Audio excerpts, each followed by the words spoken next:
নমস্কার, আশা করি সকলেই খুব ভালো আছেন। বুধবার দিন একটা কাজের জন্য স্কুল থেকে ছুটি নিয়েছিলাম। ফেরার পথে এই জিনিসটা কিনে এনেছিলাম। এই জিনিসটা বলতে এই এয়ার ফ্রায়ারটা। আর সঙ্গে এই যে মাছটা আজকে ভাজছি, বলতে গেলে তন্দুরি ফিশের মতো করছিলাম, চেষ্টা করছিলাম। তবে কি হয়েছে বলুন তো, মনে হয় টেম্পারেচারটা বেশি হয়ে গেছে বা টাইমিংটা বেশি দিয়ে দিয়েছি। একটু মাছটা পুড়ে পুড়ে গেছিলো উপরের দিকে।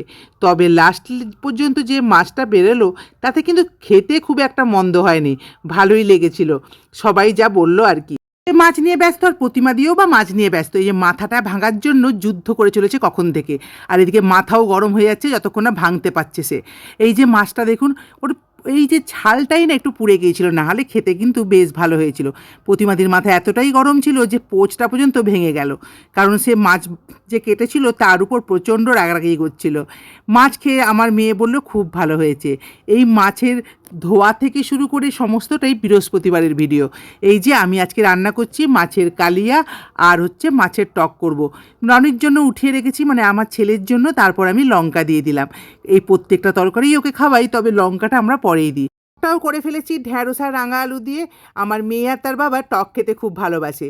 আর সঙ্গে ছিল লাউয়ের তরকারি মাছের মাথা দিয়ে। এটাই ছিল আজকের মেনু।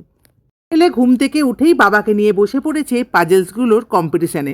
ও নিজে তো শেষ করে ফেলেছে, বাবাকে বলছে তাড়াতাড়ি করো তাড়াতাড়ি করো। এদিকে আজকে চিমনি পরিষ্কার করার লোককে ডেকেছিলাম। এরা খুব ভালো চিমনি পরিষ্কার করে, জানেন তো। তো এদেরকেই ডাকি। এরা এসে সমস্ত চিমনিটা খুলে খুব ভালো করে পরিষ্কার করে দেয়। যাই হোক, ছেলে আর বাবার কম্পিটিশানে বাবা হেরে গেছে, কারণ ছেলে 3টে তৈরি করে ফেলেছিল, বাবা অনেক কষ্টে একটা করেছিল। তারপর এবার শুরু হয়ে গেল মা ফ্রেঞ্চ ফ্রাই করে দাও। তো ফ্রেঞ্চ ফ্রাইটা করার জন্য চেষ্টা করলাম, খুব একটা মন্দ হয়নি। ছেলে তো পেয়ে বড্ড খুশি। রাত্রিবেলা আমি করেছিলাম একদম এঁচড়ের ড্রাই চিলি আর সঙ্গে রুটি।